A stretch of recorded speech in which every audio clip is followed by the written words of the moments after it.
องค์เดนจุตนจุองค์ขอความผาสุกในธรรมจุงมีแก่บรรดาพี่น้องศรัทธาตายกตาญิกาหนุ่มน้อยใจยิงตั้งหลายจุผู้จุคนวันนี้ วันศุกร์ที่9 กุมภาพันธ์วันนี้เป็นวันอุโปสถศีลเดือน4เหนือแฮม15 ค่ำเป็นวันพระวันศีลหลายท่านก็คงจะลุกนึ่งเข้าเป่าไฟเกียมตัวไปวัดไปวาบางทีก็ทำบุญวันศีลตลอดสุดแรงสุดวาสาบางทีก็ทำเฉพาะในวันศีลกลางวาสาพอออกวาสาแล้วก็ยุดกันไปจนกว่าจะถึงวันเข้าวาสาแถมวันพุธก็จะหันหน้าเดือน5ออก1 ค่ำจะพดมาวันพุธละวันนี้เดือน4ดับก็แต่ว่ามีโอกาสไปโค้นทำกับหลายๆกับมาเตรียมไว้เพื่อจะเอาเทศนาให้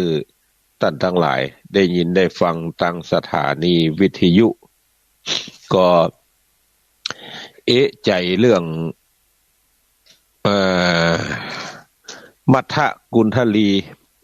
มาในอนุบุพกะอทินกบุพะอนุบุพิกถาเอามาอ่านพอแล้วหันว่ามันมีคติสอนใจอยู่หลายอย่างที่คนเฒ่าเฮามักจะอู้กันว่าจะกินก็กลัวพานจะต้านก็กลัวเสี่ยงเต้าหามาเลี้ยงคาบเน่าอยู่จุมือวันยามจะเป็นต้นเพราะอ่านไปแล้วคติสอนใจนักก็เลยวางทำกับหมู่นั้นเอาไว้ก่อนจะเอาทำเรื่องเนี้ยมัทธกุณฑลีอทินบุพกะเนี่ยมาเทศนาให้ท่านทั้งหลายได้ฟังแล้วเก็บเอาไปก้อนใกล้ใส่เอาที่เป็นแก่นเป็นสารไปประยุกต์ใช้กับชีวิตประจำวันของไผของมันว่าเขาจะเอาทำเจื้อใดบทใดชนิดใดก้อมใดไปประยุกต์ใช้กับชีวิตประจำวันเฮาได้พ่องในเนื้อหาสาระของพระธรรมเทศนาผูกนี้จะว่าไปเจื้อใดนั่นก็ขอนิมนต์ขอเชิญทุกท่านได้ตั้งอกตั้งใจสดับพระธรรมเทศนาทำนองร้อยแก้วที่จะเทศนาให้ท่านทั้งหลายได้ยินได้ฟังตามสมควรแก่เวลาและโอกาสสืบไปนะโมตัสสะภะคะวะโตอะระหะโตสัมมาสัมพุทธัสสะมโนบุพพังคัมมาธัมมาอิมังธัมมาเตสันนังสัทธาสาวัตถิยังวิหะลันโตมัทธกุณฑลีอาลัมภากเทสีสัทธาอันวาสัพปัญโยพระพุทธเจ้า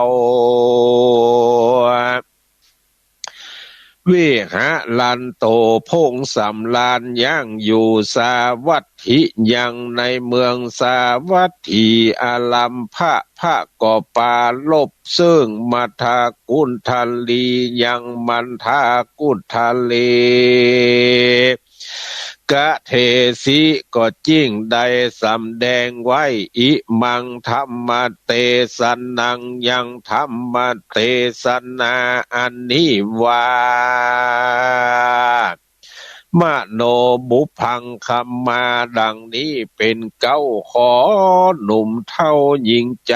จุ้งแปลงใจพายชื่นจ้อยติด โดยถอยตามธรรมบัดนี้แดดเตอเอโกพรามโนยังมีพรามผู้หนึ่งใส่อยู่ในเมืองใหญ่สาวัตถีเข้าของมีนักโสด16 โกฏเป็นตลาอ่านว่าพรามผู้นี้นานั้นเราแม่นจักมั่งเต้านานำมีเงินคำหลายแหล่แต่ก็บอกเกยแผ่เตตานแก่คนผ่านยากไล่บอกกินบอกใจอันใดนุ่งผ้าใบมองเก่ากินแต่เขากับเกลือบดได้คนตั้งหลายน้อยใหญ่จิ้งใส่จื้อไว้ว่าอาทินนาบุพกะว่าอันเหตุว่าพามนั้นมั่งมูลมีเป็นเศรษฐีเสียเป่ามั่งมูลเต้าเสียดายบอกกึดวันตายมวยมอดบอกกึดลอดต่างบุญบอกเกลือนูนจักสร้างคือบุญกว้างยาวไปจิ้งใส่น้ำไข่ดังนี้ก็เพื่ออันและนาอันว่าอาทินนาบุภากะนี่ใส่ก็ยังมีลูกไว้เป็นใจลูกขิงภายองค์อาจพันนพิราชโสภาเศรษฐีนี่นาไฟหอยลักลูกน้อยบุญจูไข่ใดตุ่มหูเฮือโลกกึดทวนถูกยาวไกลว่าจักไปกล่าวอ้างเฮือหมู่จ้างเขาแปลงก็กลัวลากามันแปลงร้ายแหล่กลัวเขาแม่บังอำลักเอาคำกามากกันน้ำหนักหลากมี3 ตุ้มหูงามผ่องแผ้วกันแปลงแล้ววาดเตี้ยงหลอ2 บาทเป็นไม้บาท1หายกว่าจอยมันคืดข้าค่อยไปมาก็เอาคำขามาตีปอเกียงดีสักหน่อยใส่คือลูกน้อย2 หูตุ้มหูจูบดเศร้าเหตุว่าเจ้านอนเนานั้นใส่ตุ้มหูเกียงไว้ดีงามจิ้งใส่น้ำจื้อซอยว่าเจ้าหนอน้อยมันถ้ากุนทันลีก็เปื้ออันและนาแต่นั่นไปปลายนาเจ้าหนอลามันถ้ากุลีจำเลินดีจะใจเจ้าก็ขึ้นใหญ่เลี้ยวปันปีเดือนวันปันจอดต่อเต้ารอด13 ปีกำปามีไม่มาดเป็นพญาติพร้อมเรืองวันนะบ่เลือเรืองดังเก่านางนอนเนาผู้เป็นแม่ก็ก้าวแก่ยังพรามว่าสู่สังบ่ไปสวามพอลูกพญาติถูกมาแฝงกวนแสวงติ้วไตหาหมอน้อยใหญ่เยียวยาฮือบุตาลูกน้อยได้กาดก้อยปันหายนั่นจาที่นั่นเจ้าเศรษฐีผู้ท่านนี้มันก็กึดทีนำนาว่ากันหาหมอมาหนุ่มเท่ามายาลูกเต้าใส่ใจหมอมันเตี้ยงไขว่าจักว่าเรียกเอาก้ายายำจักเสียงเงินคำปางเป่าแถมประกาศ1เล่าเกยหูหมอมักเก่าโอเป็นไม้ว่าพญาติบ่หลายมีน้อยมักกล่าวถอยกำดีว่าเปียที่มีหลายหลากป่าเฮือเสียก้ามากนำนาพรามนาคืดขวาดลูกเป็นพญาติตัวเลืองกลัวจักเปลืองเงินคำมันก่อนนาน้ำกึดใดรีบเตียวไตไปหายังหมอยาผู้หนึ่งอาจแจ้งโอกาสจะถามเ เป็นกำงามบ่เศร้าว่าดูลาหมอเจ้าเฮ้ยผู้ใหญ่ดูแจงไขว้โอศรัทธาขอกุณาโอกาสบอกยาพญาติตัวเหลืองผิวบ่เหือเหืองไม่เดือดร้อนเปียที่เกิดในตนหรือจุ้มหมู่คนหนุ่มเทาได้ไม่เอาเครื่องขี่ปู่เศรษฐีใจถอยแสงก่าวถอยจาวานคอบอคานจี้บอกเงินลู่มอกตัวยาอันว่าหมอนั่นนาสักสวัสดรู้ฉลาดตันคนว่าเศรษฐีตนยาหยาบจ้ากลัวเสียงก้ายายำก็แสงกำถามทีควายรู้ที่ตัวยากูเรียนมาก็ลำบากอดตุกอดยากนาน้ำเสียเงินคำหลายแหล่จิ้งกาวแก่หลวงพรามเป็นกำงามจี้บอกผิดมอกตัวยาพรามนาผู้ใบบอดขนิ่งไขว้ในใจว่าพญาตนสายใจจ้าลู่ลวกกว่าเหนือคนก็รีบถอยโหนบอกเราลาหมอเก้าคืนสู่ยังที่อยู่เกหาก็รีบหายาตามหมอบอกเอายาพิษมอกนั่นใส่ลูกไข้ตนกินก็มีแหละนาเจ้ามาถ้ากุทลีกินยาบอดีพิษมอกพญาติซ้ำมาปอกเรือลายพามขดิ่งหมายขวาดลูกก็รีบไปสู่หมอยาแถมผู้นึ่งนาบอกเราหูเก้าความในหมอก็เดียวไวมาสู่ยังที่อยู่มัทกุทลีก็รู้ดีทวนทีว่าพญาตินี่นักลาย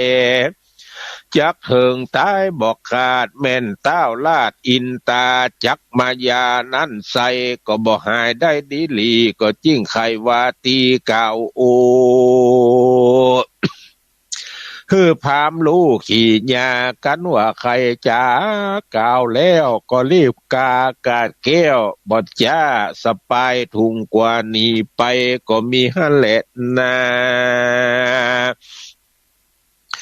ที่นั่นพรามนาขวาดรู้ว่าเจ้ากินกูใจเดียวอันเป็นคิ้วจ่องหอยเตียงกาดก้อยวำวายขนิ่งหมายกึดไข่กลัวคนน้อยใหญ่เล่งหา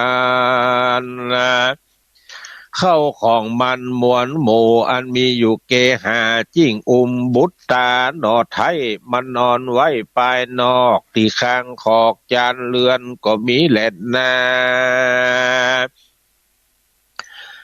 ทาโคพระเกาวาในกาละด้านใสพระที่ไวสัพปัญญูตนเป็นคู่แก่โลกดับทุกโศกเครื่องกา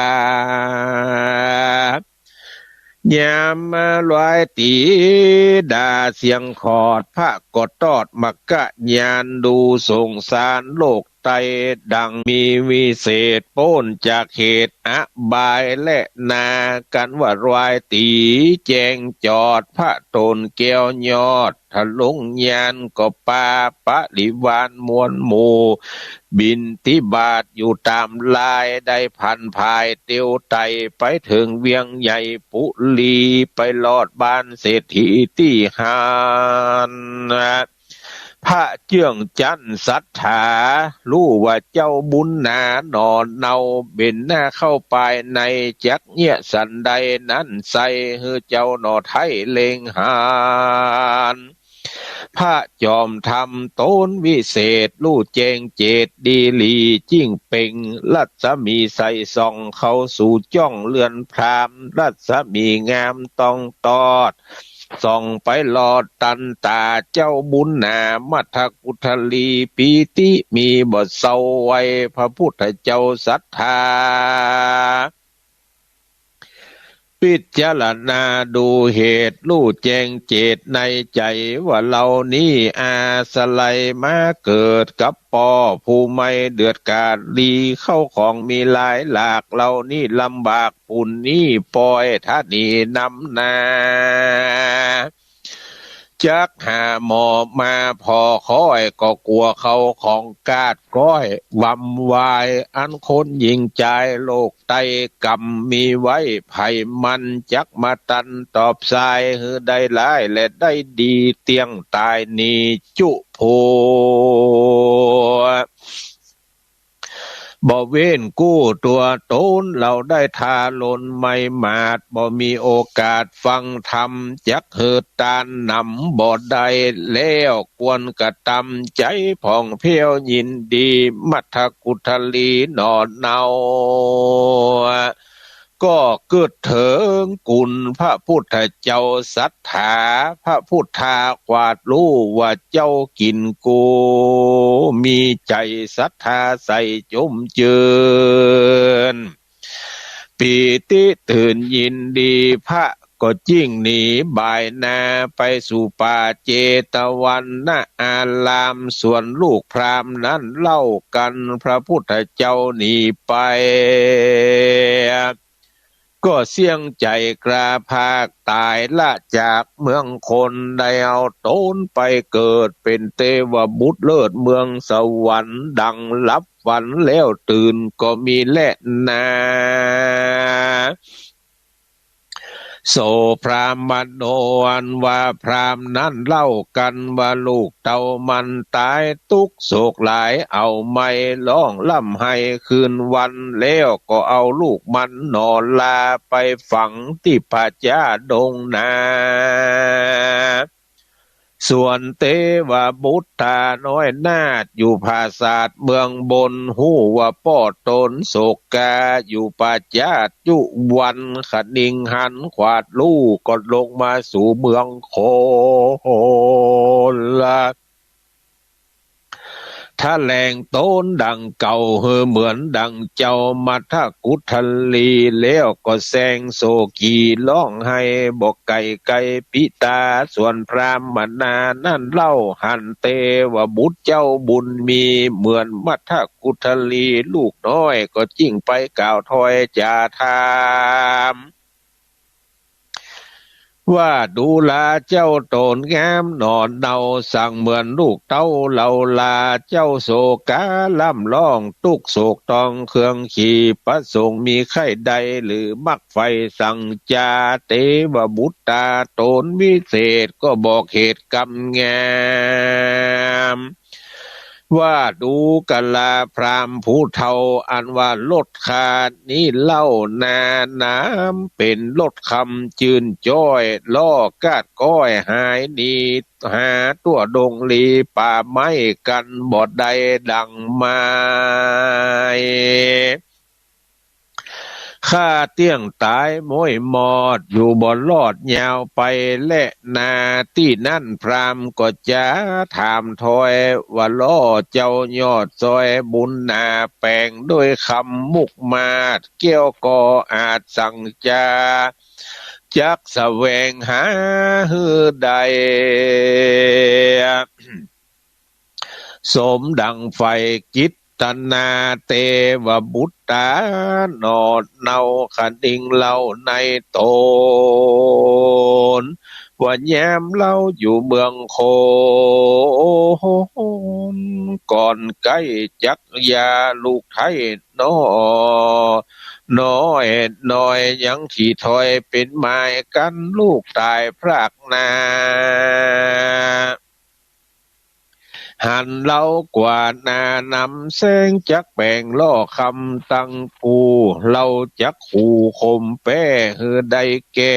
โดยเตวบุตตายอดซอยก็แสงเก่าถอยกำงามว่าดูกะลาต้านพรามเ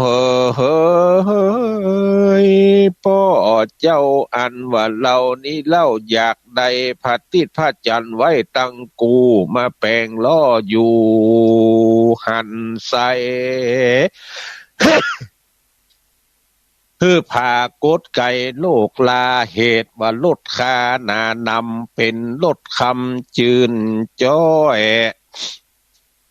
จักงามบ่น้อยโสภาและนาตัง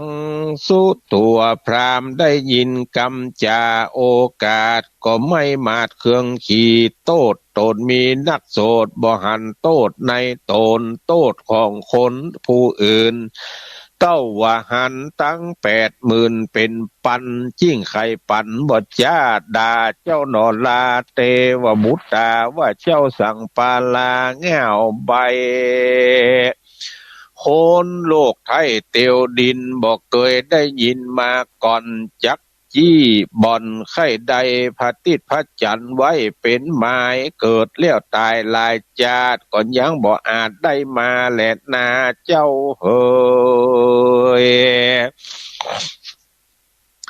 ที่นั่นเตวะบุตตายอดโซอย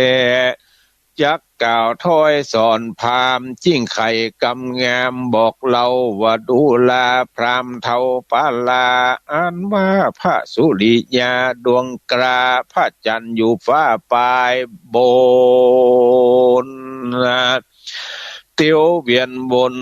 รอบไว้ยังฮือเราได้เล็งหันส่วนว่าคนดับขันกราภาคตายละจากเราไปจักมีไผหนุ่มเทาปิกปอกเต้าคืนลางคนมะระนางกราดก้อยให้หาสะซ้อยแรงง่ายคนที่ตายพรากนาบ่หันกว่าขึ้นมาอันว่าสองเหล่าลานี่ใส่ไผจักใบกว่ากันนั่นจ้าต่างสู้ตัวในกาละนั้นใส่พรามผู้ใบปาลาได้ยินบุตตากล่าวจี้ถูกแม่นที่หัวใจก็รีบไขบทจ้าว่าดูลาเจ้าหนอลาบุญมีอันว่าตีตันกล่าวเฮอลูกข่าวกำงามถูกต้องตามแต่ใส่เหล่านี้ใบแต่เล่าจักว่ากว่าเจ้าเหลือหลายใบกว่าเจ้านั้นนาเป็นอันหลายเต้าให้หาคนตายเต้าพรากนาฮือปีกว่าขึ้นมาดังเด็กขาอ่อนน้อยให้สะซ้อยคืนวันไข่ใดพระจันทร์อยู่ฟ้าพระอาทิตย์ก้าอยู่ปลายบนดูกาลาเตวะบูโตนผู้รู้จาก่าวอุปไมยใจเหล่านี้ดังไฟอันร้อนนักดวงคอนเหลือหลายกำเจ้าไม้แม่นล้ำดังเอาน้ำมาสาดใส่ฮือไฟกองใหญ่ดับมอดตุกขาวอดหายหนีสติข้ามีได้แล้วอันเจ้าหนอแก้วบุญนาเป็นอินตาเจ้าฟ้าหรือยักษ์รากุมภานขอใครปันบอกเราเฮอลูกข่าวตามมีเดเตอร์ที่นั่นเตวบุตตาตนองค์อาจจักโอกาสขี่ญาก็กล่าวกะถาว่า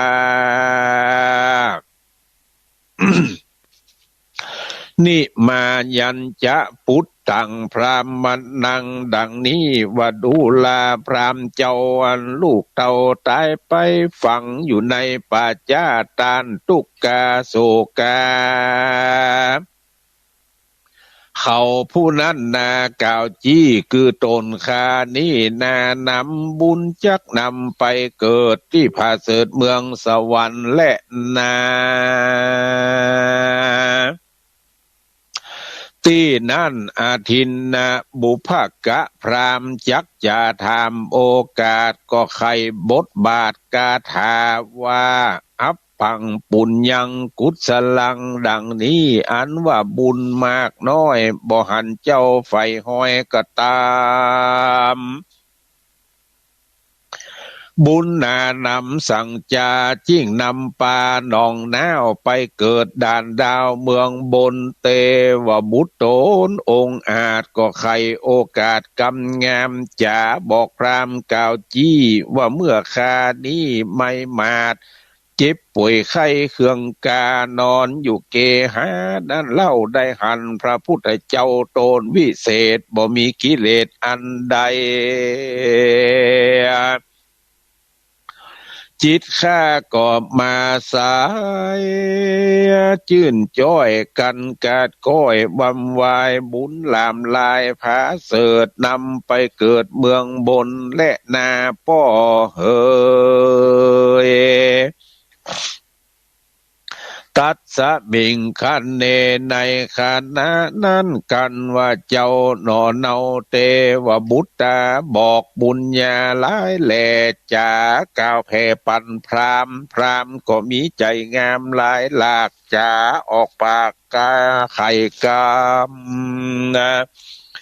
ว่าพละบุญกรรมนอน้อยบทตกถอยหายนี้ยังเป็นดีพาเสดได้เมื่อเกิดเมืองสวรรค์พรามไข่ปันกล่าวแล้วก็เงี่ยจิตผ่องเพลวยินดี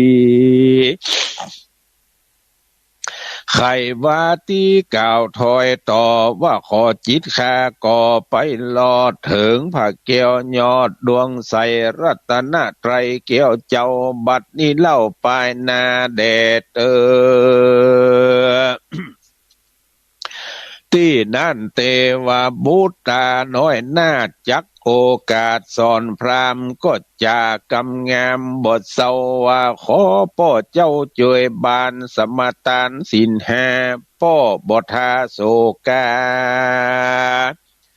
ร้องให้หาลูกน้อยลูกได้จื่นจ้อยสวดสดีอันว่าสัมปติมีหลายหลากกันป้อกราภาคตายไป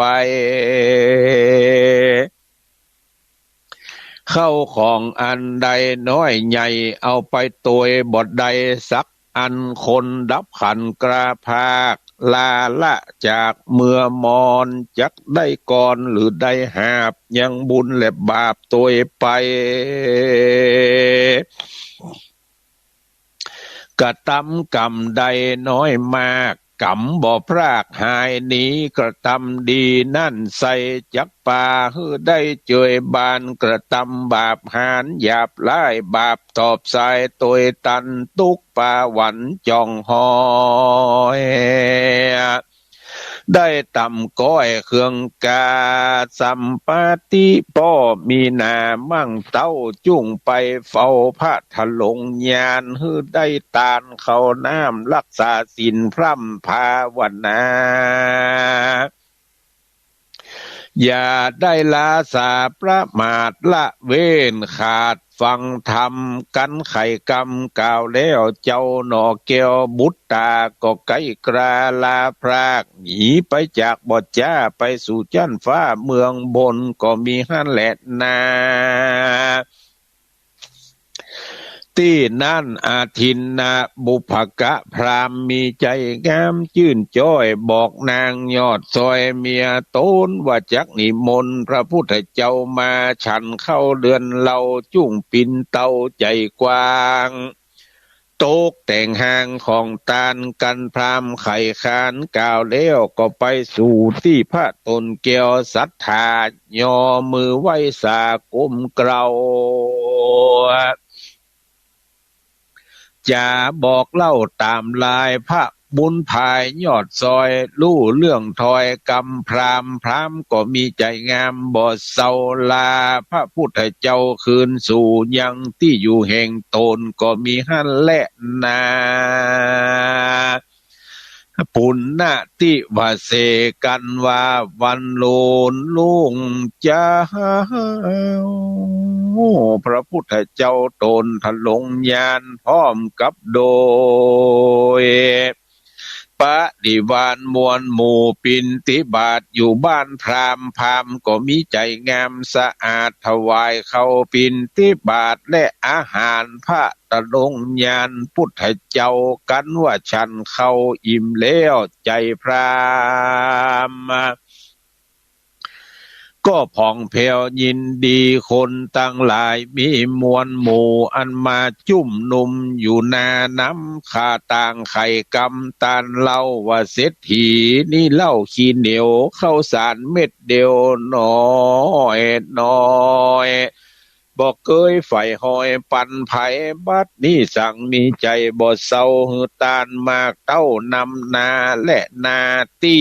นั่นอาทินบุภกาพามนั่นใส่ก็ย่อมือไว้ถามปัญหาว่าพันเตพระกวาข้าแด่พระพุทธเจ้าอันว่าคนหนุ่มเทายิงใจสัตตาลายโลกไต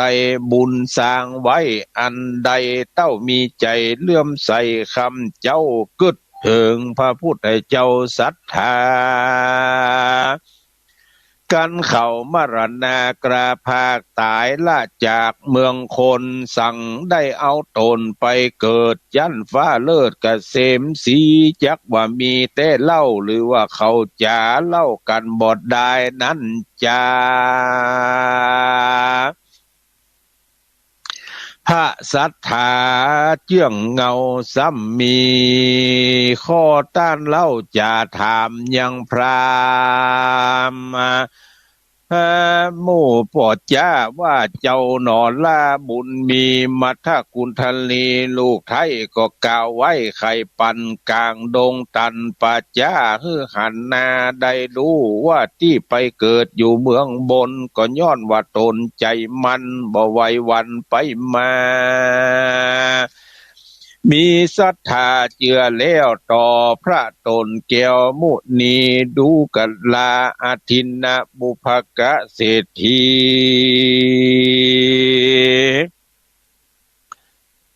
ผู้ใหญ่มีใจใฝ่นาอันว่าสัตว์โลกไตสงสารมีประมาณนักโสดอ่านนับโกรธเล็งหันอันเขามีใจพันจมเจือนปีติตื่นยินดีศรัทธามีมากเต้าต่อตนเจ้าศรัทธาย่อมไกลกาไปเกิดยันฟ้าเลิศเมืองสวรรค์และนาโสจนาอันว่าคนตั้งหลายมวลหมู่พร้อมนาอยู่นานำเขาสังกาบ่น้อยพระยอดซอยตนทะดงญาณจิ้งอธิษฐานโอกาสเทวบุตรตนอาจมัทกุทลีอันเสวยสีอยู่ฟ้า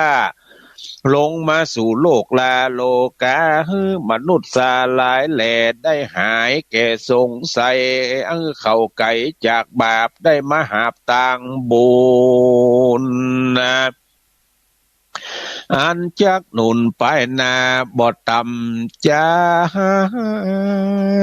เครื่องขี่มัทกุทลีบุญกวางพงอยู่สร้างสำลาน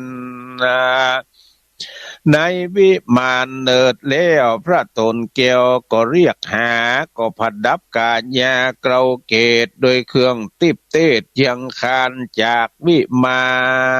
นมาสู่ยังที่อยู่พระสัทธาย่อมือสากลมเก่าไว้พระพุทธเจ้าสามโหนพระตัสสะปนยอดซอยกาจากล่าวถอยกำดีถามมัทกุทลีตนพาเสดว่าอันได้เมื่อเกิดเมืองสวรรค์จุ้งไข่ปันบอกเราคือคนหนุ่มเทายิงใจอันมันนั่งยายเป็นหมู่ได้พรำลูกขี่ญาเตวบุตตาตนองค์อาจก็โอกาสจะใครว่าตนได้เลื่อมใสมากเต้าต่อพระพุทธเจ้าตนพระเสดยิ่งได้เมื่อเกิดเมืองบนจุมหมู่คนหนุ่มเทาฟังเตว่าบุตรเจ้าใครจะความสังกาแต่ก่อนก็ได้ย่อนหายหนีจากกรรมดีกล่าวถอยมีบ่น้อยหลายประการก็มีวันนั้นแหละนา อาทาโขพระกวาในกาละนั้นใส่พระที่ไวตะหลงธรรมจักไข่กรรมกล่าวถอยสอนคนใหญ่น้อยยิงใจพระบุญภายต้นสักสวัสดยิ่งโอกาสกะถาวามโนบุพพังคะมาธรรมามโนเศรษฐามโนมยาดังนี้ว่าธรรมตั้งหลายแต่เล่าอันคนหนุ่มเจ้ายิงใจมีรูปกายตั้งอยู่ใจเป็นกู้นำไปกระทำกรรมใดนั้นใส่จักเป็นใหญ่จี้จ้องเฮอตกป่องจูหนุนกระทำบุญหรือกระทำบาปร้ายและดีหาบอันใดอยู่ที่ใจเป็นเก้าใจนั่นเล่าเป็นนาย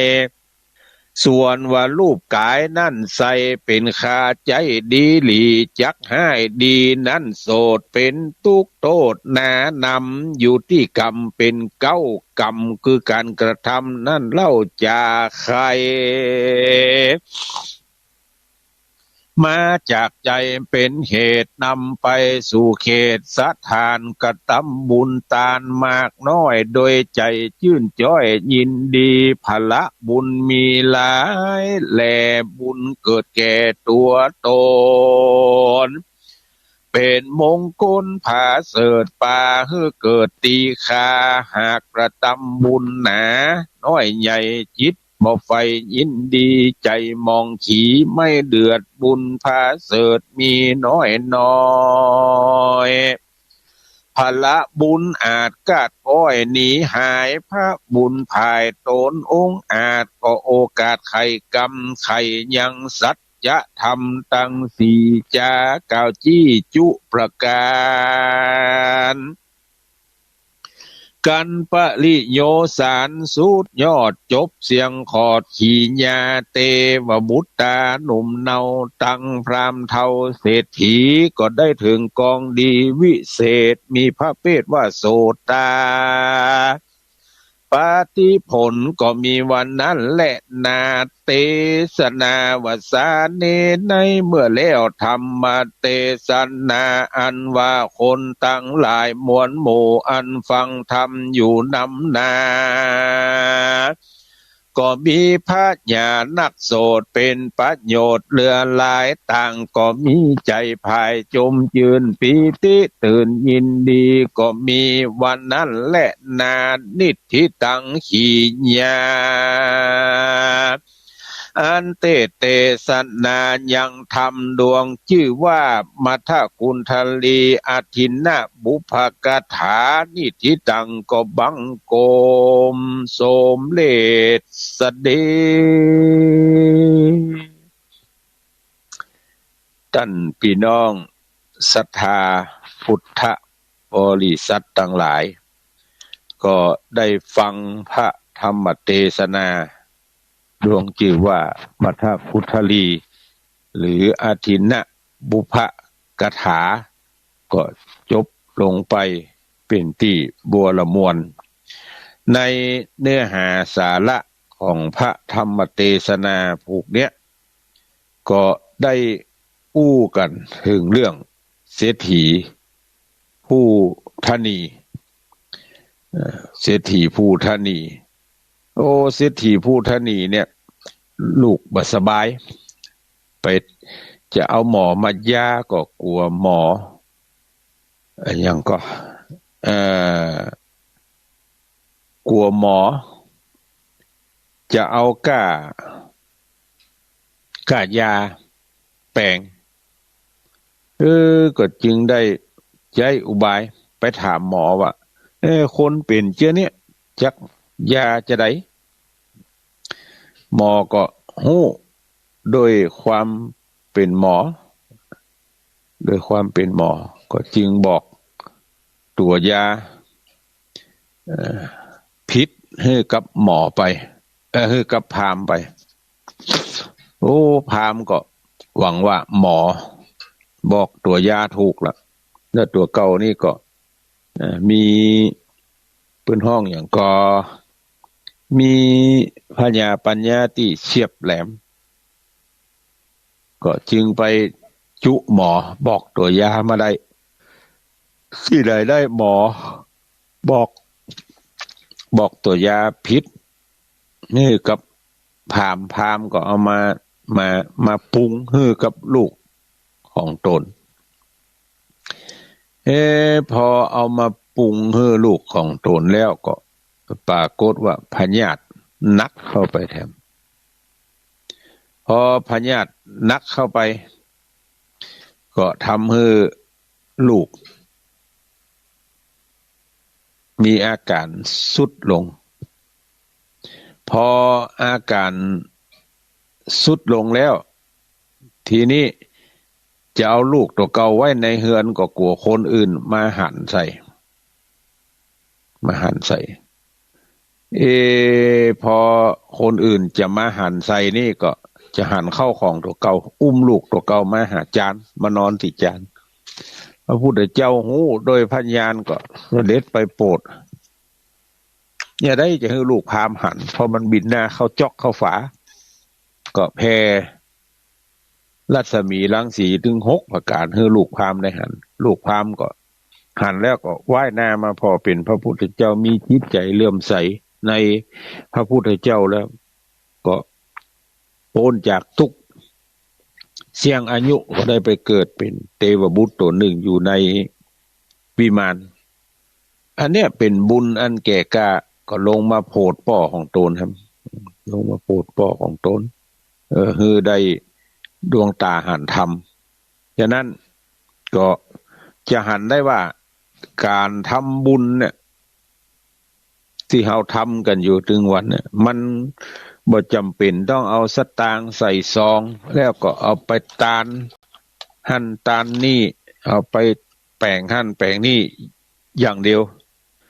การทำบุญนั้นถ้าเรามีจิตใจตั้งมั่นในพระแก้วเจ้าทั้ง3ประการแล้วก็ย่อมจักได้ผลแต่ว่าที่เราทำกันถึงวันเนี่ยมันได้ผลถึงจิตใจได้ผลถึงสมมุติว่าเปิ้นก่อสร้างห้างแปลงเปิ้นเชิญชวนเราไปช่วยปกสร้างห้างแปลงเราก็หอมถุงสตางค์เอาใส่ซองไปหอมเปิ้นก็ได้ประโยชน์2อย่าง3อย่าง1ก็เขาได้บุญละเขาได้บุญ2ต่อบุญ2ต่อคือจิตใจเขาเป็นบุญเป็นกุศลแล้วก็ส่วนหนึ่งก็เขาช่วยวัดวาอารามช่วยหันช่วยนี่ปกสร้างห้างแปลงยังถาวรและวัตถุทั้งหลายอันนี้เพราะนั้นการทำบุญเนี่ยถ้าเราตั้งใจดีๆแล้วมันจะเป็นประโยชนะแก่เราทั้งหลายแต่ถ้าทำบุญด้วยความมีโทสะโมหะทั้งหลายแล้วเนี่ยมีความโกรธเนี่ยมันจะทำให้เฮาท่านทั้งหลายได้รับผลเหมือนกับนางปัญจปาปานะปัญจปาปาก็คือแม่หญิงผู้มีความอัปลักษณ์5แห่งคือมือตีนปากตาแล้วก็หูดังในชาดกเรื่องนี้มาในกุณลชาดกชื่อเรื่องว่านางปัญจปาปาในอดีตเมินมาละสมัยเมื่อพระสัมมาสัมพุทธเจ้าจักอุบัติเกิดขึ้นในโลกเป็นช่วงว่างจากพุทธศาสนาแต่ยุคนั้นก็ยังมีพระปัจเจกเจ้าอุบัติขึ้นพระปัจเจกเจ้านั่นก็คือพระพุทธเจ้าผู้ตรัสรู้ธรรมโดยตนเองแต่บัดได้สั่งสอนประกาศศาสนานับแต่วันที่ปัจเจกเจ้าบรรลุอรหันต์ด้วยตัวเก่าเปิ้นก็ปีกวิเวกไปตามชอบใจของเปิ้นจนกว่าจะสิ้นอายุไขก็จะเข้าสู่นิพพานท่านบ่มีภาระที่จะต้องประกาศศาสนาสั่งสอนภัยเหมือนพระสัมมาสัมพุทธเจ้ายังมีนางกุมารีคนหนึ่ง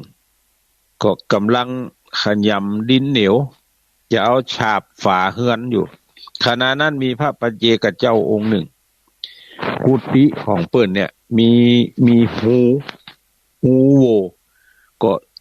ท่านก็เอี่ยวแสวงหาดินเหนียวไปอุดหูกุฏิของเปิ้น เมื่อผ่านมาหันนางกุมารีนางนี้กำลังนั่งขยำดินเหนียวอยู่ก็จึงถือเอาบาตร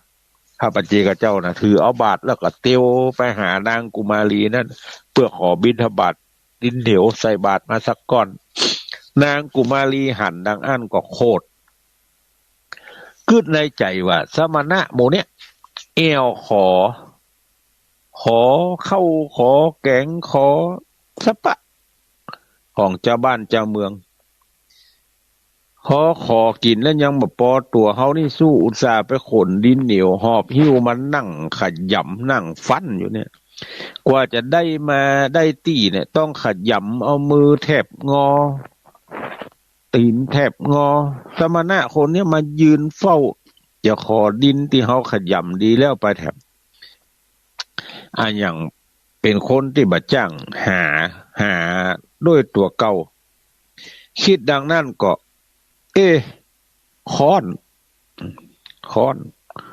นคือบ่ใจค้อนบุบหันบุบนี่นะค้อนเชิดจมูกปากก็จมอุบอิบเปิดจะฮื้อพระปัจเจกพุทธเจ้าได้ล่วงรู้อาการว่านางมาเต็มใจจะฮื้อจะได้ไปเสียฝ่ายพระปัจเจกพุทธเจ้าก็มีความเมตตาอารีอยากจะโปรดนางกุมารีน้อยให้ได้ทำบุญแซงทำเป็นบ่ฮู้บ่หันอาการของนางยืนนิ่มผิวเปิดบาทรอรับการบริจาคของนางต่อไปนางกุมารีหันดังอั้นก็กึดว่าฉลอยสมณะองค์นี้โอ้มีอวัยวะที่บิดเบี้ยวอัปลักษณ์5แห่งคือมือตีนปากตาหูดังจึงมีชื่อว่านางปัญจะปาปาแปลว่าผู้มีบาป5ประการถามว่าเหตุใดนางจึงมีอวัยวะบิดเบี้ยวอัปลักษณ์5แห่งก็ตอบได้ว่าเพราะนางมีความโกรธเมื่อพระปัญเจกเจ้ามาปิณฑบาตดินเหนียว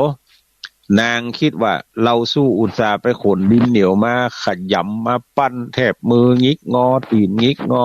สมณะนี่กลับมาขอไปเฉยๆเพราะเหตุนี้จึงทำให้นางมีมือมีตีนคดงออัปลักษณ์บาหน้าดูก็เนื่องจากนางได้ใจดวงตาค้อนกวบใจหูดังเชิดชัยใจปากบ่นอุบอิบพึมพำฮือปัญเจกพุทธเจ้านางจึงมีดวงตามีหูดังมีปากอันบิดเบี้ยวพิกลอัปลักษณ์ฉะนั้นนางจึงได้มีชื่อว่าปัญจะปาปาแต่ว่าด้วยอานิสงส์การถวายดินเหนียวก้อนนั้นแก่พระปัญเจกพุทธเจ้าก็มีผลอันยิ่งใหญ่แก่นางเหมือนกันคือทำให้ร่างกายผิวพรรณของนางนั้นมีความนุ่มเนียนเรียบลื่นน่าสัมผัสเปรียบประดุจจะดังอันเป็นทิพย์ของนางฟ้านางสวรรค์ไผถูกต้องนางจะติดใจบ่สามารถตัดใจจากนางได้ด้วยผลบุญที่นางได้ถวายดินเหนียวทำให้นางได้เป็นอัครมเหสิทธิ์มเหสีของพระราชาถึง2พระองค์คือพระเจ้าภกะและพระเจ้าทีปาวาลิกะเรื่องราวมีอยู่ว่าการที่นางได้เป็นมเหสีของพระราชาองค์แรกเนื่องจากพระราชาได้ปลอมพระองค์ไปตรวจตาบ้านเมืองยามเมื่อค่ำเมื่อคืนบังเอิญนางปัญจะปาปาวิ่งโลดเล่นมาโจรใส่พระราชาโดยไม่ได้ตั้งใจพระราชาก็ติดใจในสัมผัสกายของนางจึงไปสู่ขอกับพ่อแม่นางปลอมตัวเข้ามาสมสู่กับนางต่อมาก็ยิ่งหลงไหลในสัมผัสของตัวนางเนี่ยนักขึ้นครับบ่อาจตัดใจได้จึงฮับนางเข้าวังแต่ต่อมามีผู้อิจฉาใส่ร้ายนางว่าที่นางอัปลักษณ์ดังนี้คงเป็นยักษ์เป็นมารปลอมตัวมาพระราชาเชื่อจึงยับเอานางใส่เหือไหลน้ำนางก็ลอยไปกับเหือจนไปปะพระราชาองค์ที่2กำลังประพาสท่องเที่ยวนางจึงร้องบอกว่านางคือมเหสีของพระเจ้าภกะแล้วนางจึงออกอุบายให้พระราชาองค์ที่2คือพระเจ้าทีปาวาลิกะ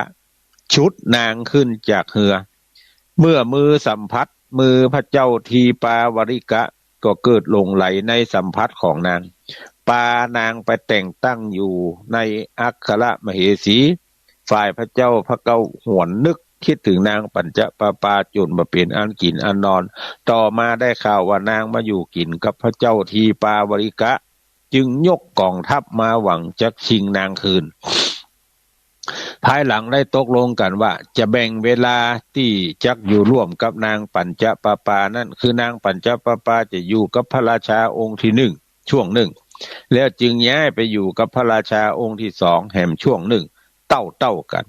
เหตุการณ์จึงสงบลงนางปัญจปาปาก็จึงเป็นอัครมเหสีของพระเจ้าแผ่นดินเป็นพระราชาถึง2 เมืองด้วยประการอย่างอีกอันนี้ก็ด้วยผลบุญที่นางฮืดตาลดินเหนียวแค่ดินเหนียวนะท่านทั้งหลายแล้วเฮาท่านทั้งหลายแล้วตาลสะปะเมื่อเปิ้นแปลงวิหารแปลงศาลาแปลงกุฏิแปลงหั่นแปลงนี่โอ้ก็ไปกินไปตาลไปช่วยเปิ้นไปช่วยเปิ้นไปกินไปตาลไปให้ไปหอมบ่มีสตางค์หอมก็เอาแหงกายไปหอมเปิ้นขนหินขนดินขนทรายแปลงเจติญะพ่องแปลงศาลาพ่องก่อพระเจ้าพ่องยะเขาก็ไปช่วยเปิ้นแล้วถามว่าบุญกุศลมันจะนักจะน้อยก็มีนักบุญกุศลแต่ว่าที่มันยังบ่ฮื้อผลกับเฮาตัดทั้งหลายถึงวันนี้เตือก็เพราะว่าบาปที่เฮาตัดทั้งหลายทำมาบ่ได้หมดมันยังส่งผลให้เฮาตัดทั้งหลายอยู่ถ้าลาบว่ามันเสี่ยงเมื่อใดบาปนั้นก็จักทำให้บุญที่เฮาตัดทั้งหลายทำน่ะจะส่งผลให้เฮาตัดทั้งหลายได้มีสลีตีคามีอายุมันยืนยาวได้เสวยยังผลของบุญที่เฮาทำต่อไปแถมดังนั้นเฮาท่านทั้งหลายเนี่ยอยู่ในโลกาเนี่ยก็ต่างคนต่างมีหน้าที่ต่างคนต่างมีหน้าที่ก็ต้องทำหน้าที่ไผหน้าที่มันแต่ก็บ่ได้หมายความว่าทำเฉพาะหน้าที่นั้นเพราะว่าถ้าคนใดทำหน้าที่เฉพาะของตัวเก่าเนี่ยบ่พอบ่ก้อยบ่แยงของคนอื่นเนี่ยงานก็ดำเนินไปบ่ได้เพราะเหตุว่างานทุกงานจะต้องพาดพิงกันเกี่ยวโยงกันฉะนั้นแต่ละคนจะต้องมีความรู้ถึงงานของผู้อื่นตัวแล้วก็ช่วยกันทำมันถึงจะสำเร็จลุล่วงลงไปดังนั้นท่านทั้งหลายเมื่อ รู้จะอี้แล้วก็ฮึดช่วยกันกึดล่ำตำสร้างยังกองบุญกองกุศลเปิ่นมีงานใต้งานเหนือมีอันใดอันหนึ่งเฮาก็ไปช่วยกันอย่างวันพูกวันเฮอนี่วันที่22 23 24 25วัดดอยจอมแจ้งใกล้ๆวัดอาตมาภาพเนี่ยอำเภอดอยสะเก็ดเนี่ยตำบลแม่โป่งจะมีปอยหลวงท่านพระครูเพิ่นบูรณะปฏิสังขรณ์เจติญะเจ้าอันครูบาสุริยะมาจากวัดดอยสิวครูบาลาดยานะวิลาโสซึ่งมีศักดิ์เป็นญาติกันก็มาอยู่ดอยจอมแจ้งมาช่วยปกสร้างห้างแปลงพระธาตุเจดีย์ แล้วปอนานศรีวงศ์ก็หล่อพระสิงห์เอาไว้พระสิงห์จำลองจากวัดพระสิงห์ในเวียงมาไว้ที่วัดดอยจอมแจ้งท่านพระครูหันว่าโอ้วิหารก็ลุเก่าค่ำชราละเจติญะก็เข้าค่ำชราละก็จึงได้บูรณะปฏิสังขรณ์บัดเดี๋ยวนี้เรียบร้อยหมดละจะปล่อยหลวงก็จึงจะได้จัดงานพิธีพุทธาภิเษกยังพระธาตุแล้วก็พระเจ้าในวิหารรวมถึงเสนาสนะอื่นๆในคืนวันที่22 กุมภาเนี่ยคืนวันที่22 กุมภาวันพฤหัสบดีแล้ววันที่23จะตานสิ่งก่อสร้างวันที่24เป็นวันมาฆบูชาศรัทธาก็จะแห่เครื่องกินโคตานเข้าไปกินไปตานวันอาทิตย์ที่25ก็จะนิมนต์หัววัดหัววาต่างๆ200 กว่าหัววัดเข้าร่วมทำบุญสุนทานต่อไปแถมดังนั้นก็เชิญชวนท่านทั้งหลายเด้อไปกินไปตานด้วยกัน แห่มส่วนหนึ่งอาตมาภาพก็ได้จัดโครงการสังฆานุเคราะห์มีกิจกรรมที่จะไปเปิดห้องว่าไปให้ความรู้แก่นักเรียนโรงเรียนเทพเสด็จวิทยาก็นอกจากไปให้ความรู้แล้วก็ยังจะได้มอบสิ่งของให้กับนักเรียนมีถึงหมดกัน46คน46คนเป็นนักเรียนโรงเรียนขนาดเล็กจะเอา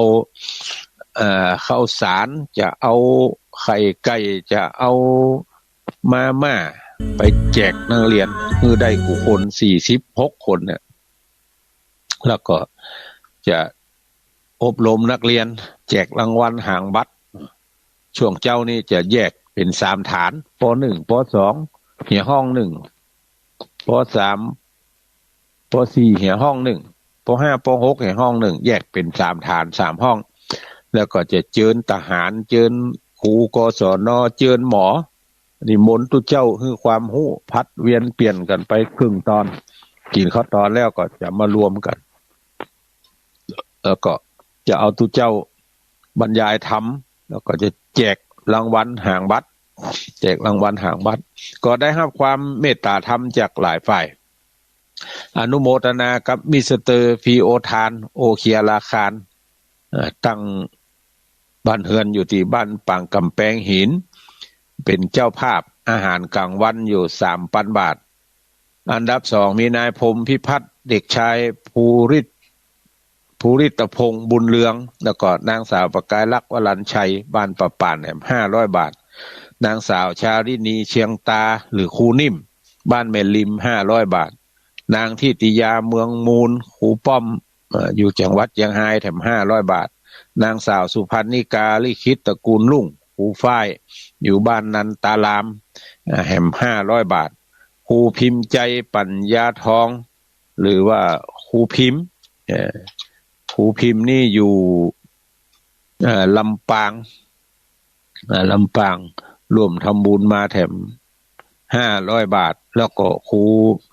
ขวนชีวาภูชื่นหรือครูบิวร่วมทำบุญมาแถมถ้าจำบ่ผิดก่อนบ่500ก่อน1,000เนี่ยแล้วก็มีท่านอาจารย์พระครูศรีปทุมลักษณ์วัดหนองบัวแถม 3,000 บาทสามเณรณัฐพงษ์สามเณรโชคชัยขันธรรมซึ่งเป็นศิษย์เก่าเทพเสด็จวิทยารวมทำบุญมาแถม200 บาทแล้วก็พระนวกะที่บวชวัดหนองบัวรวมทำบุญมาแถม500 บาทแล้วก็นางสมยงธาตุอินจันทร์หงสีเข้าบ้านห้วยบอนไปซื้อข้าวสารของเพิ่น